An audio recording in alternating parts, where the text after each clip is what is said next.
Batya, you recently wrote a piece for the Daily Mail blasting the initial censorship surrounding Hunter's laptop, which you boil down to being about class, citing the shift in working class voters that were flocking to Trump in response to COVID lockdowns. Can you elaborate on that for us? Yeah, absolutely. I do have to say, I wish that, places like the New York Post and the Daily Mail did not make us look at pictures of Hunter Biden in his underwear literally every time we need to talk about this very important issue. Apologies for having that on screen.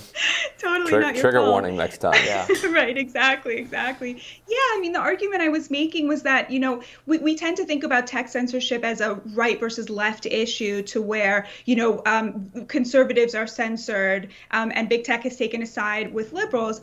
That is certainly the case. But it is even more the case that because the liberals are increasingly affiliated with highly educated college voters in urban areas, and the conservatives and Republicans are increasingly affiliated with the working class, what this amounts to is a censorship of working class values. And, the COVID lockdown policy, we've talked about this here many times, and you guys have talked about this at great length, was very much a way of sort of benefiting economic elites and punishing the working class. And many working class Americans of all races, particularly Latinos, gave that as the reason that they were shifting towards Trump, because they liked that his emphasis in dealing with COVID was very much on keeping the economy going and keeping the economy going for the working class. You don't have to believe that Trump cared about them to see that it was the case that they very much, the working class very much saw him as on their side in the economic fight of COVID, which was a lot of it. And so in censoring the Hunter Biden laptop story, it comes back to what I was saying earlier. Nobody told,